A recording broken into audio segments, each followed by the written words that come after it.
అందరికి వందనాలు, అందరికి వందనాలు. ఈరోజు ఒక పోస్ట్ చూశాను నేను యూట్యూబ్లో. నిజంగా నాకు ఏడ్చా, నేను కన్నీళ్ళు పడిపోయినాయి నాకు. ఈ మధ్య ఏది జరిగినా నాకు ఏడుపు వచ్చేస్తూ ఉంది. అయ్యో అయ్యో అయ్యో అని. జరిగిన విషయం ఏంటంటే, తెలంగాణలో మీరంతా కొంతమంది చూస్తుంటారేమో, రాజకుమారు బెట్టింగ్లకు అలవాటు పడిపోయాడు. భార్య బిడ్డలు ఉన్నారు. ఇంచుమించు 2,50,00,000 2.5 కోట్లని చేసి ఉంది అక్కడ. ఆ బెట్టింగ్లు అంతా నష్టం అయిపోయింది.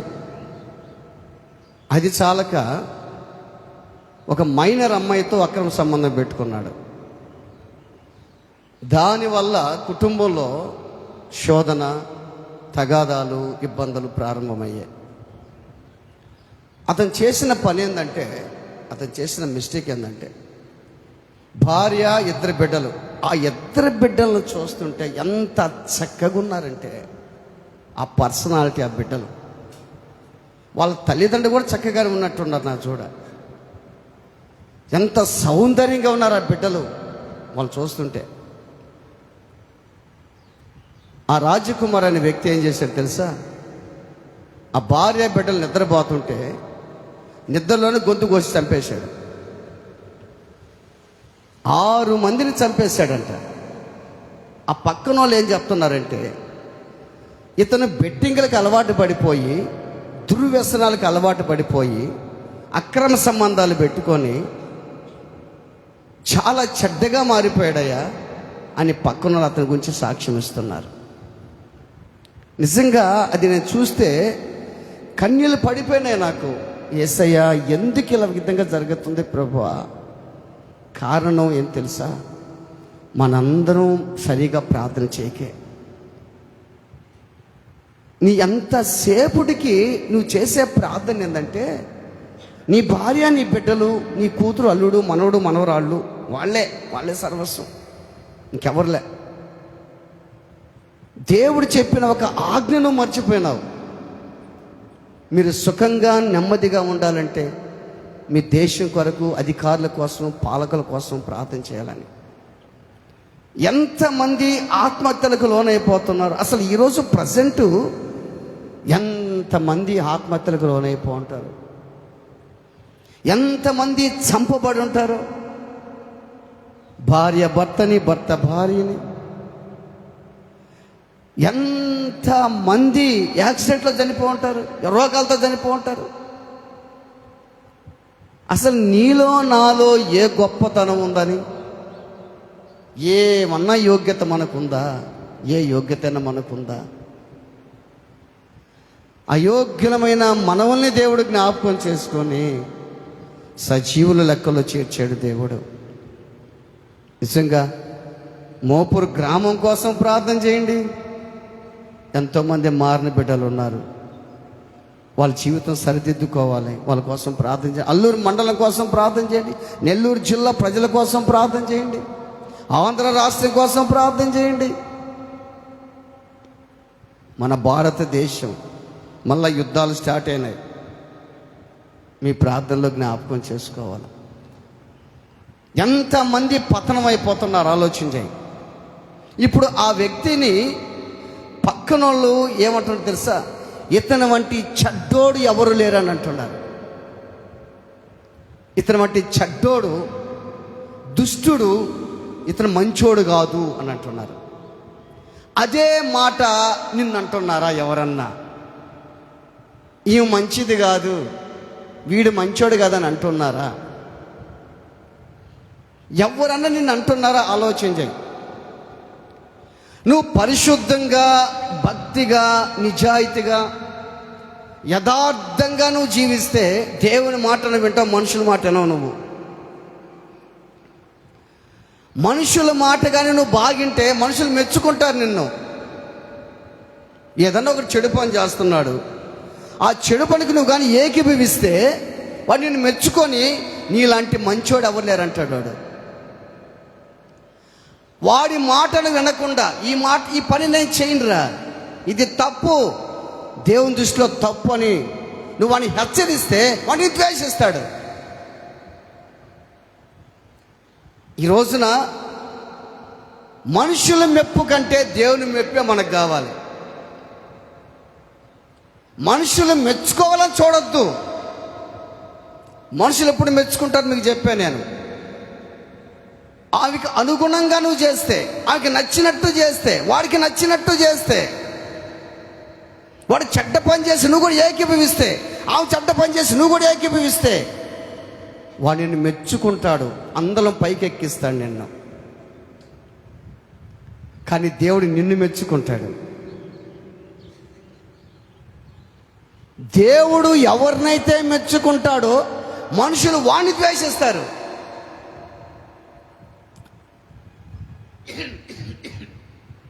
ఈ మాట ఎందుకు చెప్తానో తెలుసా? ఏ విధంగా ద్వేషిస్తారంటే, ముగ్గురు ఫ్రెండ్స్ అడు కూర్చోన్నారు అనుకో, వాళ్ళు లేనిపోని మాటలు చెప్పుకుంటున్నారు.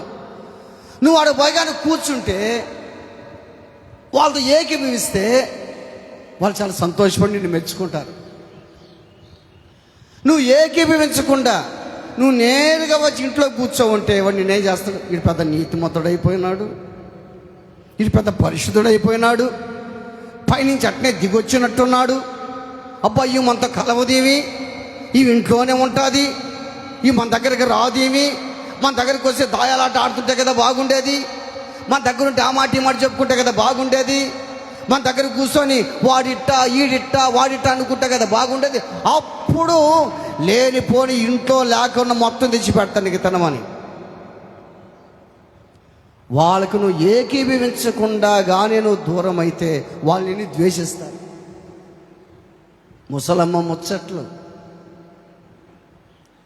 దేవుని బిడ్డలారా, బైబిల్ ఒక భక్తిపరుడు ఉన్నాడు, ఒక భక్తిపరుడు బైబిల్లో ఉన్నాడు. ఆ భక్తిపరుడు గురించి అతని దగ్గర ఉన్న వ్యక్తులే సాక్ష్యం చెప్తున్నారు. ఈ రోజున ఒక యజమానుడు ఉన్నాడు, ఒక యజమానుడు ఉన్నాడు. ఆ యజమానుడి కింద ఒక 4-5 ఉన్నారనుకో, సరిగా వాళ్ళు యజమానుడి గురించి సాక్ష్యం సరిగా కూడా చెప్పలేరు. వాళ్ళు ఎమ్మెల్యే కింద ఉన్నారు కొంతమంది, ఎమ్మెల్యే గురించి కూడా వాళ్ళు మెచ్చుకోరు వాళ్ళు కొంతమంది.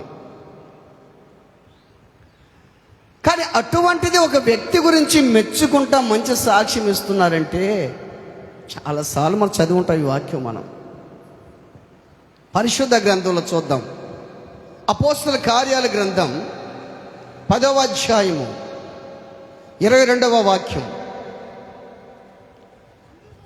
అందుకు వారు, నీతిమంతుడును దేవునికి భయపడువాడును యూదా జనులందరి వలన మంచి పేరు పొందినవాడునైనా శతాధిపత్యకు కొర్నేలు అనే ఒక మనుషుడున్నాడు.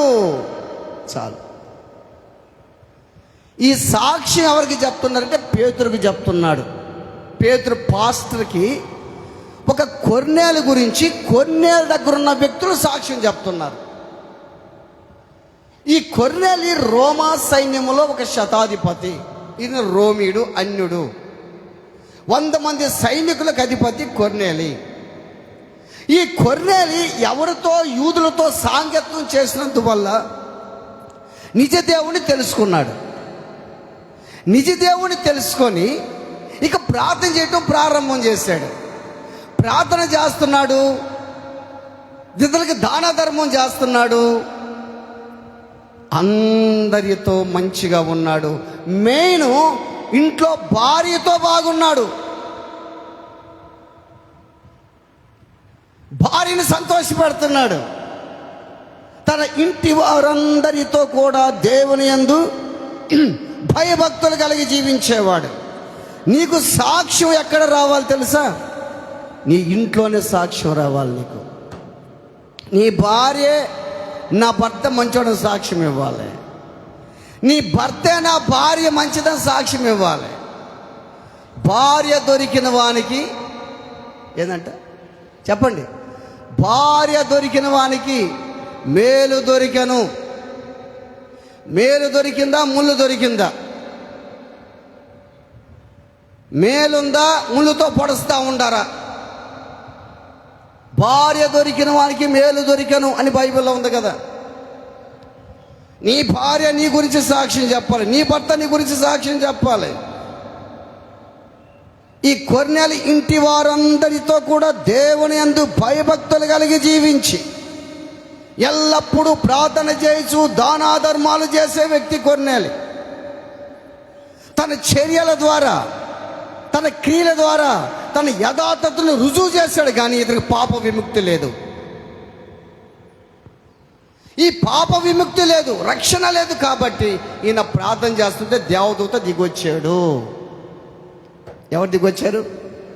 ఎవరు వచ్చారు? దేవదూత దిగొచ్చాడు. కొర్నేలి, నువ్వు చేసిన ప్రార్థన, నీ ధర్మ కార్యాలు దేవుని సన్నిధికి జ్ఞాపకార్థంగా చేరేయ్యా. నీకు ఒక అవగాహన కావాలి. ఇప్పుడు నీకు పాప విముక్తి కొరకు నువ్వు తెలుసుకోవాలంటే నీకు సమీపంలో ఇక్కడి నుంచి ఒక 50 కిలోమీటర్ల దూరంలో యొప్పే ఒక పట్టణం ఉందయ్యా. ఆ యొప్పేలో ఒక పాస్తున్నాడు. చర్మకారుడైన సీమోను ఇంట ఒక పాస్తున్నాడు. ఆయన పేరు పేతురు. ఆయన పిలిపించుకుంటే నువ్వు దేవుని వాక్యాన్ని వినొచ్చు. ఆయన వాక్యం చెప్తాడు. ఆయన వాక్యం చెప్తే దాన్ని బట్టి నువ్వు మారుతావు, నువ్వు చేంజ్ అవుతావు. బాగా ఆలోచన చేయండి. కొన్నేళ్ళు భక్తిపరుడే, పరిశుద్ధుడే. ఆయన ప్రార్థన చేస్తే దేవుడే దిగొచ్చే, దేవదూత దిగొచ్చాడు. ప్రార్థన పరుడు, దాన ధర్మాలు చేసేవాడు. అయినా అతనికి ఎవరు కావాలి? ఇప్పుడు కాపరి అవసరమైంది. ఇప్పుడు ఆయనకి చాలామంది మనమే చేసుకుంటుంటారు కదా, మన కాపరొద్దు.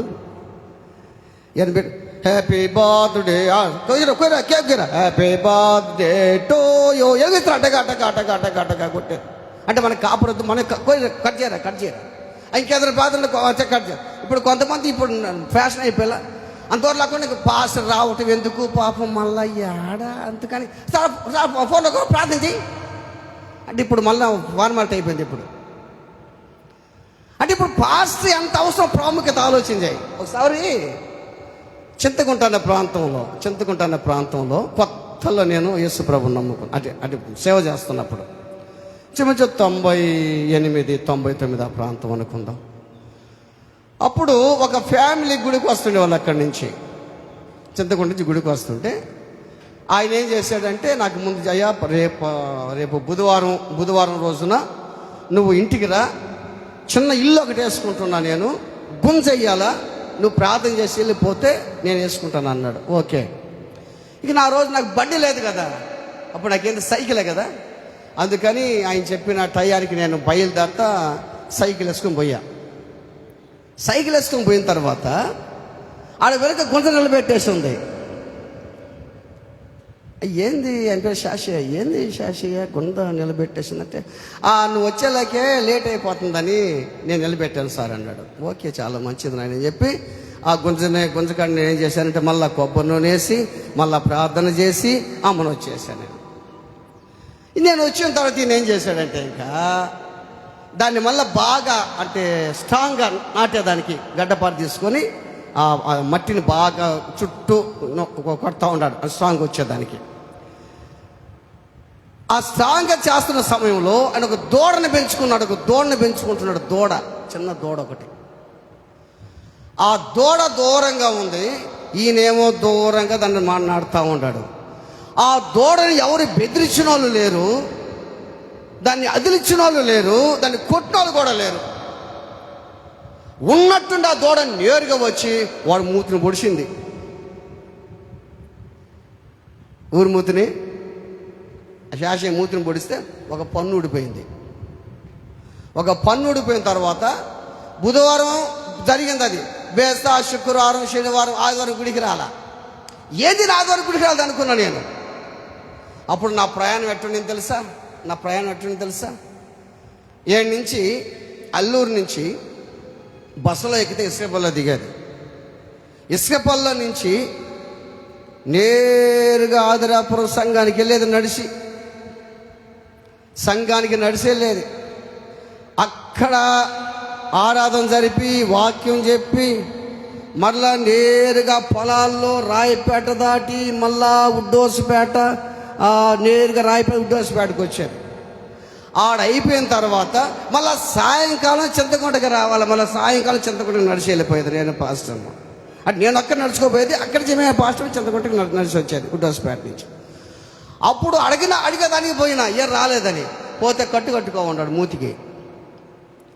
ఏమయ్యా కట్టుకున్నావంటే, సార్ నువ్వేమో ప్రార్థన చేసిపోయినావా ఆ దూడ చామునే పొడిచిందని అన్నాడు. ఆయనకి ఏమనిపించింది తెలుసా? ఈయన ప్రార్థన చేశాడు, దూడ పొడిచింది. అరే నేను చేసిన తప్పుకి ఈ విధంగా జరిగిందని రాలే ఆయనకి. అర్థమవుతుందా? దేవుని బిడ్డలారా, కొర్నేలి భక్తిపరుడైన అతనికి ఎవరు అవసరం? సేవకుడు అవసరం ఆయనకి. I want to servant, God servant, నాకు సేవకుడు కావాలి. నువ్వు పోయేసి పాస్టర్ పిలిపించంటే అప్పుడు కొర్నేలి తన దగ్గర భక్తి కలిగిన మనుషులంట. ఎవరోళ్ళు? భక్తి కలిగిన మనుషులు. చాలా సంఘాలలో భక్తి కలిగిన మనుషులు లేరు, లెక్క పెట్టినా తొరగటం లేదు. భక్తి కలిగిన మనుషులు అరుదైపోయారు ఈ రోజుల్లో. తన దగ్గర ఎల్లప్పుడూ కనిపెట్టుకో ఉన్నటువంటి భక్తి కలిగిన మనుషులు ముగ్గురిని పంపించాడు. ఏమని? యొప్పేకెళ్ళి పాస్టర్ గారితో చెప్పండి, అయ్యా మా కొర్నేలి ప్రార్థన చేస్తూ ఉంటే దేవదూత ప్రత్యక్షమయ్యాడయ్యా. దేవదూత ప్రత్యక్షమయ్యి నువ్వు యొప్పేక మనుషులను పంపి పేతుని పిలిపించు, ఆయన చెప్పే మాటలు నువ్వు వినాలి, అప్పుడు నీ జీవితం బాగుపడతావు, నువ్వు సరి చేయబడతావని నాకు చెప్పాడయ్యా. ఈ మాట అని చెప్పి తీసుకెళ్ళడానికి పంపించాడు. అప్పుడు వీళ్ళు వెళ్ళారు మనం చదువుకున్న వాక్య భాగంలో. అప్పుడు యొప్పే పట్టణానికి వెళితే పేతురు మిద్ది మీద ఉన్నాడు, అదంతా మనకు తెలుసు. అప్పుడు పేతురుతో చెప్తున్న మాట ఏం తెలుసా? కొర్నేలి ఒక మనుషుడు ఉన్నాడయ్యా. ఆ మనుషుడు ఎవరు? నీతిమంతుడు, భక్తిపరుడు, పరిశుద్ధుడు, నిజాయితీపరుడు, యూదాజనులందరి వలన మంచి పేరు పొందినవాడు. నీ సాక్ష్యం ఎలా ఉంది ఈ రోజున ఆలోచన చేయి. ఎవరన్నా ఒక అక్క ఇంకొక అక్కతో పలానా అక్క చాలా మంచిదమ్మంటే, సరేలే ఏం మంచిదబ్బా, పలానన్న మంచోడు, ఊరా వాడు మంచోడా, ఊరే నాయన నీకు తెలియదు వాడు సంగతి. ఒప్పుకుంటారా? వీళ్ళు ఒప్పుకోవటం లేదంటే వీళ్ళు ఏ మనసు ఉంది?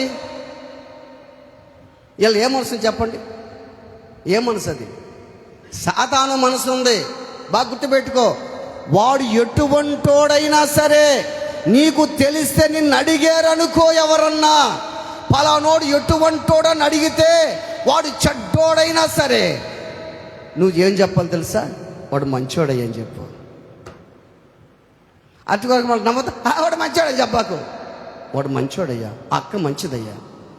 నువ్వు ఈ విధంగా మంచోడని చెప్తే దేవుడు నిన్ను మంచిగా చూస్తాడంతే. నీ పక్క వ్యక్తి మీద, నీ పక్కనోడి మీద అపనిందలు వేయబాకు.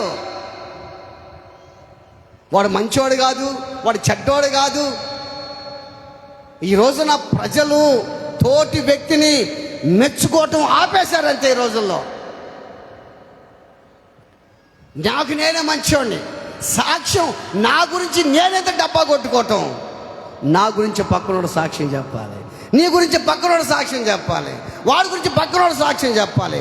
అట్ట కాదు, నేనే భక్తి పరుణ్ణి, అందరు చెడ్డోళ్ళు, వాళ్ళు మంచోళ్ళు కాదు, వీళ్ళు మంచోళ్ళు కాదు, నేనే నిజాయితీ పరుణ్ణి, నేనే నిజాయితీ పరురాలని చెప్పుకుంటే నీ సాక్ష్యం వ్యర్థమే.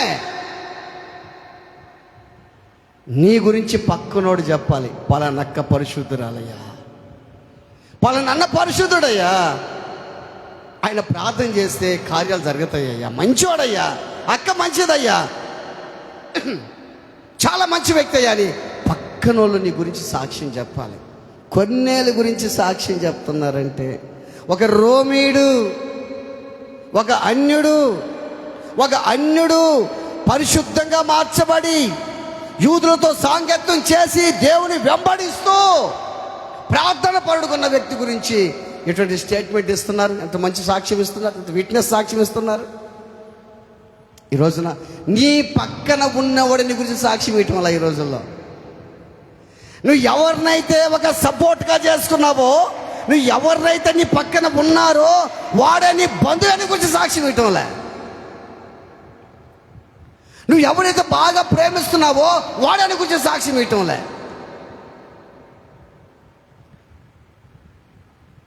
చూసావా, వీళ్ళు పోయి అయ్యా కొన్నేళ్ళు పిలిచాడు, కొన్నేళ్ళు మంచివాడు కాదు, చెడ్డోడు, చాలా మంచి వ్యక్తి కాదు అని చెప్పలే. వీళ్ళు కొన్నేళ్ళు మంచివాడు. Praise the lord. Hallelujah, hallelujah. సాతాను ఒప్పుకుంటాడా? అసలు సాతాను, నువ్వు పరిశుద్ధుడు అనుకో, గుర్తుపెట్టుకో, నువ్వు పరిశుద్ధుడు అనుకో, పరిశుద్ధురాలు అనుకో, నీ గురించి సాక్ష్యం ఇస్తే సాతాను ఒప్పుకుంటాడా? వీళ్ళు ఒప్పుకోకుండా ఉండాలి. ఊరిలో సాధారణ సంబంధమైన మనుషులు వీళ్ళు. సాతానా ఎక్కడి నుంచి వచ్చావని అడిగాడు. ఎవరు అడిగింది? దేవుడు. భూలోకంలో అటు ఇటు తిరగతా వచ్చాను. అవునా, నా భక్తుడైనటువంటి యోబు ఉన్నాడు, నీకు తెలుసా? ఉన్నాడులే, భూలోకంలో ఉన్నాడయ్యా. నా భక్తుడైన యోబు పరిశుద్ధుడు, యథార్థవంతుడు, నీతిమంతుడు, చెడుతనాన్ని విసర్జించేవాడు, భూలోకంలో అతని వంటి వాడు లేడన్నాడు. ఎవరు చెప్పారు సాక్ష్యం? ఎట్టుంటే దేవుడు సాక్ష్యం చెప్పాడు. ఎవరి గురించి? యోబు గురించి. సాతాను ఒప్పుకున్నాడా? చెప్పండి, అందరూ చెప్పాలి. ఇప్పుడు ఒప్పుకున్నాడా? ఒకడు మంచోడు, పద్ధతిగా, పరిశుద్ధంగా ఉంటే పక్కనోడు చెప్తే పక్క సాతాను ఒప్పుకుంటాడా? ఒప్పుకోడు. ఏదో ఒక రీతిగా ట్రాప్లు వేయాలి. జాగ్రత్త. ఒక విషయం చెప్తాను మీకు, పక్కింటోళ్ళతో జాగ్రత్తగా ఉండాలి మీరు. ఎవరితోటి? పక్కింటోళ్ళతో జాగ్రత్తగా ఉండండి. మీ మీద అసూయ పడే వాళ్ళతో జాగ్రత్తగా ఉండండి. పక్కింటోళ్ళతో జాగ్రత్తగా లేరనుకో, పెళ్ళిళ్ళు కూడా కానిరు. ఇంకోళ్ళు పెళ్లి సంబంధాలు వచ్చారనుకో, అసలు బాగున్నగా కానియటంలే ఈ రోజుల్లో. ఎందుకంటే వాళ్ళెట్టా బాగుపడటంలే, పక్కనోడు కూడా బాగుపడకూడదు. వాడు అడ్డా బాగుపడటంలే. నువ్వు పక్కన వాళ్ళతో బాగా ఊరికి వచ్చారు పలానమ్మాయ, అమ్మాయి మంచిదా? మంచిదేలే, మంచిదే, మంచిదే. మంచోడా వాడు? మంచోడా వాడా? మంచోడే, మంచోడే, మంచోడే. అప్పుడు నేను లోకంలో తిరిగేటప్పుడు పాస్టమ్మ చేసుకోకముందు ఒక వ్యక్తి చెప్పాడు నాకు, ఒరే నేను చూసేదానికి వస్తున్నారా, చర్చికి వస్తారు వాళ్ళు, మంచి బట్టలు వేసుకోరారన్నాడు. అంటే ఉన్న బట్టలే కదా, నాకు అప్పుడు పెద్ద ఏమీ లేవు కదా. మంచి బట్టలు వేసుకుని చర్చకు వచ్చా. అంటే అన్ని అలవాట్లు ఉండేది అప్పుడు మాకు. అయినా చర్చలో పాటలు పాడుతూ ఉండేది. చర్చికి వచ్చాను నేను. చర్చికి వచ్చిన తర్వాత వారు వచ్చారంట, నన్ను చూసుకున్నారంట, పక్కన ఎంక్వైరీ చేశారంట. వాడంత దరిద్రుడు లేడని చెప్పారంట. వాడంత చెడ్డోడు ప్రపంచంలో లేరని చెప్పారంట నా గురించి. దేవుని స్తోత్రం కలుగునుగాక. హల్లెలూయా. అయ్యా పలాని ఎటువంటి వాడు? పలాని కమలాకర్ అని అడిగారంట. అబ్బాయి పేరు కమలాకరా? కమల్. ఏం చదివి ఉన్నాడు? అది ఇంటర్ డిస్కంటిన్యూ చేసి ఉన్నాడు. మంచివాడు. ఊరా వాడా చెడ్డోడు, వాడికి అన్ని అలవాట్లు ఉన్నాయని చెప్పారంట. క్యాన్సల్, పెళ్ళి క్యాన్సల్. ఎవరు చెప్పింది? పక్కింటోళ్ళే. పక్కింటోళ్ళతో నువ్వు జాగ్రత్తగా ఉన్నా, జాగ్రత్త లేకపోయినా ఇబ్బందే. నువ్వు ఎట్టుండాలంటే బాగా గుర్తుపెట్టుకో. ఒక ఇంట్లో ఒక కుక్క ఉందనుకో, అది కరిసే కుక్క. ఎట్టుంటావమ్మా నువ్వు? ఎట్టుంటావమ్మా? కుక్కను చూసామో జాగ్రత్తగా ఉంటే, మనిషిని చూసి జాగ్రత్తగా ఉండవు నువ్వు. జంతువు కంటే మనిషి చాలా భయంకరుడు, గుర్తుపెట్టుకో. జంతువు ఏంది? చేయంటే వెళ్ళిపోద్ది. జంతువు కంటే మనిషి చాలా ప్రమాదకరమైన వాడు. వాడిని నువ్వు ట్రాపులు వేస్తాడు, మోసం చేస్తాడు, హింసిస్తాడు, చంపేస్తాడు, నేను నిందిస్తాడు, అవమానపరుస్తాడు, నీ మీద అబద్ధాలు చెప్తాడు, చెడు మాటలు చెప్తాడు. ఒక అడవిలో ఒక సింహం ఉందంట. సింహంకి ఆకలేస్తూ ఉంది. ఆకలేస్తూ ఉంటే ఆ మార్గాన్ని నక్క పోతుంది. నక్క ఇట్లా, నాకు చాలా ఆకలేస్తుంది, మంచి గాడిదని పట్టుకురమ్మన్నదంట. దేన్ని? మంచి గాడిదని పట్టుకురా. ఎట్ట చేస్తావు నాకు తెలీదు, నువ్వు పట్టుకురా అన్నదంట. నక్కెళ్ళిపోయింది. నక్కెళ్ళిపోయి ఒక గాడిద మేస్తా ఉంది. పాప అమాయక గాడిద మేస్తా ఉంది. గాడిద బావా, నీకు మంచి రోజు వచ్చేసే గాడిద బావా. ఏమి?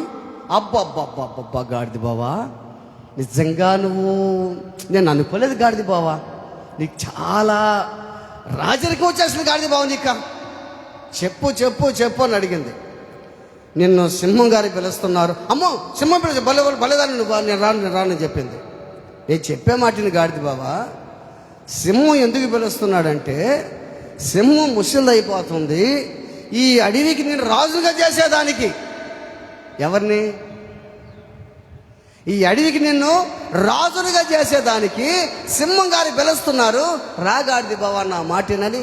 పాపం ఆ నక్క మాయలో మోసంలో పడిపోయి, చాలా మంది మాట, ఈ ఉదాహరణ బాగా అర్థం చేసుకోండి, బాగా అర్థం చేసుకోవాలి మీరు. నక్క మోసంలో పడిపోయి నేరుగా వెళ్ళిపోయింది. ఈ గాడిద వస్తూ ఉంది, సింహం నీళ్ళు ఓడుతూ ఉండే సింహానికి గాడిద వస్తూ ఉంటే, గాడి దగ్గరికి వచ్చేలకే అమాంతంగా పడిపోయింది. దాని మీద పడిపోయిన తర్వాత చెవు కట్ అయిపోయింది. గాడిద చెవు టక్కన కట్ అయిపోయి టమటప్పుకొని వెళ్ళిపోయింది గాడిద. అబ్బబ్బబ్బా, మిస్ అయిపోయింది. నక్క మళ్ళా ఏదో ఒక మాట చెప్పి తీసుకురాపో. మళ్ళా పోయింది. మళ్ళా పోతే పాపం నక్క గాడిద రక్తం గారుకుంటే కూర్చోంది, అక్కడ నిలబడుకో ఉంది. ఈ నక్క పోయి, ఏంది గాడిద బావా నువ్వు వచ్చేసావా? చూసా మాటలు, ఏం గాడిద వచ్చేసావా? అరే వచ్చేసావా అంటావేంది? నా చెవు తెగిపోయా, భలేదాని నువ్వా? అరే నీకు తెలివి లేదు గాడిద బావా. ఎందుకంటే కిరీటం పెట్టాలనుకో చెవులు అడ్డం కదా, అందుకు చెవు కట్ చేసింది. కిరీటం పెట్టాలంటే చెవు అడ్డం కదా బావా, అందుకు చెవు కట్ చేసింది. ఈ చెవు కూడా కట్ చేయకుండా నువ్వు ఉంటివి, నేనేం చేసేది? నా మాటిని గాడిద బావా, నా మాటిను. ఇప్పుడు నీ కిరీటం పెట్టాలా, చెవులు అడ్డం కదా, అందుకని ఈ చెవులు ఎవరికో కిరీటం బాగుంటుంది నీకు, నీ ముఖానికి. ఓరి పాపం గాడిది పాపం అమాయకురాలు నిజమే కదా, మళ్ళా పోయింది పాపం. మళ్ళా పోయిన తర్వాత మళ్ళీ ఈసారి సింహానికి ఉంది, ఈసారి గురి తప్పకూడదు అనుకుంది సింహం. అమాంతంగా మళ్ళీ పడిపోయింది. అదకే అది తప్పించుకోలేక తోక కట్ అయిపోయింది. దేనికి? గాడికి తోక కట్ అయిపోయింది. మళ్ళీ పరిగెత్తికి వెళ్ళిపోయిన తర్వాత నక్క ఈసారి మిస్ కాదు, ఏం చేస్తావు నాకు తెలీదు, నువ్వు పో, నీ తెలివి ఉపయోగించని చెప్పింది. మళ్ళా పోయింది. ఏంది గాడిది బావ నువ్వు పరిగెత్తుకుంటూ వచ్చేసావా? అరే ఏంది బుద్ధి ఉంది అసలు? నా చెవు తగినరికేసా, తోకూడ పోయా బావా, గాడిద బావా నా మాటిను. ఇప్పుడు సింహాసనం మీద కూర్చోవాలి కదా, తోక అడ్డం కదా, అందుకు తోక కట్ చేశాడు. అర్థమవుతుందా? నువ్వు సింహాసనం మీద కూర్చోవాలి కదా బావా, అందుకని తోక అడ్డం కాబట్టి తోక కట్ చేసేసాడు. నా మాటిను నీకు అసలు ఏం చెప్ప నాకు అర్థం కాలేదు. ఓహో అవునా, నిజమే కావాలా, సింహాసనం కూర్చొని తోక అడ్డం కదా, అందుకని చెప్పి మళ్ళా వచ్చింది పాపం. మళ్ళా వచ్చి ఎప్పుడైతే వచ్చింది సరే గురి తప్పలేదు, సింహం ఏం చేసింది? చంపేసి రక్తం తాగేసేసి చీల్చేసి నక్కకి చెప్పింది, నక్క మెదడు, హార్టు, కిడ్నీలు, లివరు మొత్తం పార్ట్స్ ఎత్తుకోవచ్చు అని చెప్పింది. ఆ పార్ట్స్ నువ్వు తీసుకుని నా దగ్గరకు రా అని చెప్పింది. ఇదేం చేసిందంటే అన్ని భాగాలు చేసి మెదడు తినేసింది. ఎవరు? నక్క. మెదడు తినేసి మిగతా భాగాలు ఎత్తుకుపోయింది. మిగతా భాగాలు ఎత్తుకుపోయిన తర్వాత గాడిదన్నది, సింహం అన్నది, నక్క, మెదడేది? అరే రే రే సింహం గారు, దానికి మెదడుంటే ఇంత దాకా వస్తుందా? దానికి మెదడు లేదు కాబట్టే కదా. ముందు చెవు కట్టయితే అసలు మళ్ళా వస్తుంది, తిరిగి వెళ్ళిపోద్ది కదా. తోక కట్టయితే మళ్ళా వస్తుంది, వెళ్ళిపోద్ది కదా. దానికి మెదడు లేదు. మీరు నవ్వుతుండారు, మీకు మెదడు ఉందా లేదా? ఎవరితో ఎట్టుండాలా, ఎవరితో ఏది మాట్లాడాలా? ఈమె నా అక్కని చెప్పి మొత్తం చెప్పుకుంటుంటివి, వీడి నా అన్నని చెప్పి మొత్తం చెప్పుకుంటుంటివి. ఏ ఎక్క తట్టుండాలా, ఏ తట్టు గుర్తుపెట్టుకో. గురువంట అన్నీ నేర్పిడంట. తెలుసా మీకు? కొన్ని అటు దాచిపెట్టుకోమ్మా, నువ్వా అటు దాచిపెట్టుకోవాలి. కొన్ని చెప్తే ప్రమాదం, కొన్ని చెప్తే ఆనందం, కొన్ని చెప్తే దేవునికి మహిమ, కొన్ని చెప్తే తగాదాలు. ఈ చెప్పకూడదు, ఈ చెప్పొచ్చు అని నీకు తెలుసు. నీకు తెలియలేదు అంటే నీకేమీ లేదు, ఏమీ లేదు, మెదడలేదు. దేవుని బిడ్డలారా ఆలోచన చేయి.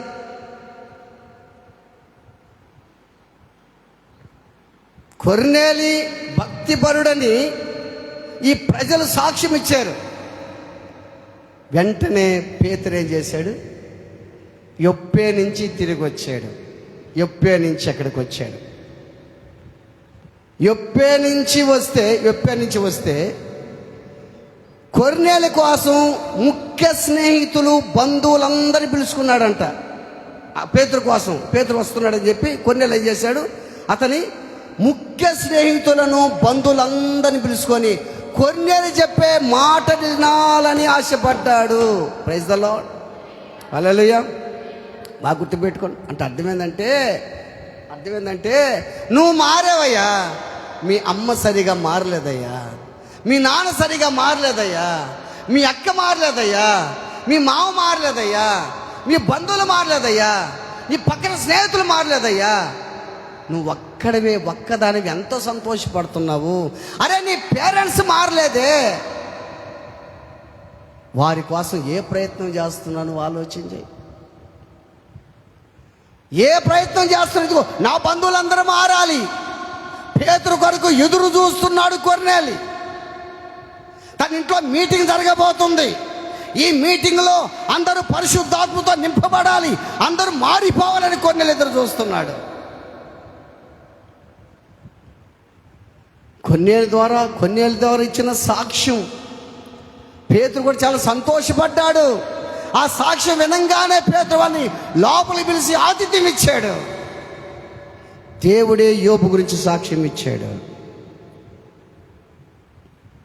సైతాను ఒప్పుకోదు. నువ్వు మంచి పనులు చేస్తే సైతాను ఒప్పుకోదు. నువ్వు పరిశుద్ధుడు సైతాను ఒప్పుకోదు. నిన్ను మందిరానికి రానికుండా చేస్తుంది, సహవాసానికి రానికుండా చేస్తుంది, ప్రార్థనకి రానికుండా చేస్తుంది, పరిచయం చేయకుండా చేస్తుంది. నిన్ను నోరు మూసుకో, చేయబాగా పరిచయం గమ్ముకుండు. చెయ్యాలని ఆశ నీకు ఉంటుంది. నువ్వు సైతాన్ని మాట్లాడుతావు, నీకు మెదడు లేదు. సైతాన్ని మాట్లాడుతున్నావు నువ్వు. చెయ్యాలని ఆశ నీకు ఉంటుంది. సైతాన్ని ఏం చేస్తాడు? చేయబాగా. సైతానికి ఇష్టమైన కార్యాలన్నీ కానీ చేస్తే నిన్ను అందలు వెక్కిస్తాడు వాడు. ఆ నుంచి దోస్తాడు మళ్ళా కిందకి. దేవునికి ఇష్టమైన కార్యాలుగా నువ్వు చేస్తుంటే నిన్ను పట్టుకుంటాడు వాడు. ఈ మనిషిని ఎప్పుడెప్పుడు గుళ్ళో నుంచి బయటికి లాగాల, ఎప్పుడెప్పుడు పరిచయం చేయకుండా చెయ్యాలా, ఎప్పుడెప్పుడు వాక్యం చదువుకుని ఎప్పుడెప్పుడు పాట పాడకుండా చెయ్యాలా, ఎప్పుడెప్పుడు ప్రార్థన లేకుండా చేయాలని చెప్పి అనుకుంటాడు వాడు. నీకు అర్థం కావట్లే. సాతాను తంత్రాలు మనం ఎరిగిన వారము కాము. యోబుని యేసుక్రీస్తు దేవుడైన యెహోవా దేవుడు యోబు గురించి సాక్ష్యం ఇస్తుంటే యోబుని మెచ్చుకుంటే ఇటు సంతోషపడ్డా? కొంతమంది సంతోషపడతారా? అర్థం చేసుకోండి. నీ యజమానుడు ఎవరో ఆ యజమానుడు గురించే తప్పు సాక్ష్యం చెప్తుంటివి. ఆ యజమానుడే మంచివాడు కాదని చెప్తుంటివి, ఆ యజమానురాలే మంచిది కాదని చెప్తుంటివి. ఇది నీకున్నటువంటి భక్తి. ఏమన్నాడు సాధారణ తెలుసా?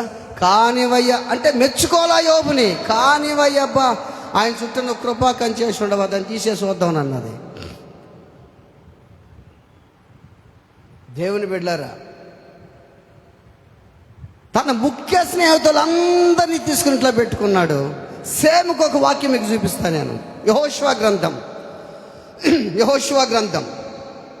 2వ అధ్యాయము 13వ వచనం. యెహోషువ గ్రంథం 2వ అధ్యాయము 13వ వాక్యం. నా తండ్రియు నా తల్లియు నా అన్నదమ్ములను నా అక్క చెల్లెండ్రును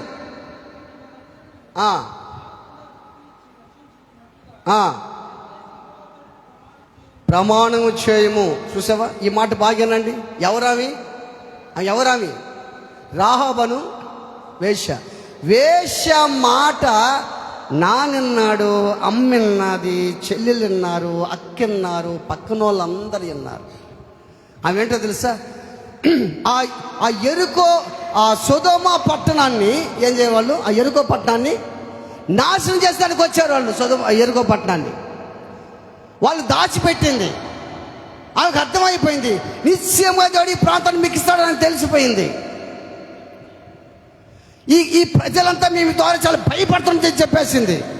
ఇదిగో, మీరు ఈ ప్రాంతాన్ని జయించేటప్పుడు నన్ను కాపాడతారు కదా, ఖచ్చితంగా కాపాడుతాం. ఇది ఇంకొకటి,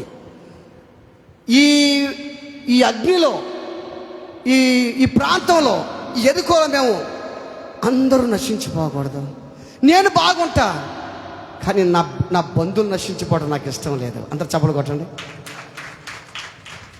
మీ అమ్మ నశించిపోవడం నీకు ఇష్టమా? మీ నాన్న నశించిపోవడం నీకు ఇష్టమా? నీ భర్త నశించిపోవడం నీకు ఇష్టమా? భర్త తెచ్చే డబ్బులు తీసుకుంటావా ఒడివడిగా? భార్య కానీ మంచి మంచి వంటలు చేసి బాగా తింటావా? నీ పక్కన వాళ్ళు, నీ బంధువులు, కొడుకులు, కోడళ్ళు నశించిపోతే నీకు ఇష్టమా? ఏమేం చేస్తుంది తెలుసా? ఆ రాహాబు వేశ్య, ఇదిగో అయ్యా, మీరు ఈ ప్రాంతానికి వస్తారు కదా, నా తండ్రి, నా తల్లి, నా అక్క, నా చెల్లెలు, నా బంధువులు అందరి ఇంట్లో పెట్టుకుంటా. నేను ఒక్కదాన్ని రక్షించబడితే అట్ట, నేను ఒక్కదాన్ని తప్పించబడితే అట్ట, వీళ్ళు కూడా తప్పించబడాలి కదా, వీళ్ళు కూడా ఈ ఎరుకో పట్టణంలో వీళ్ళు కూడా నాశనం కాకూడదు కదా.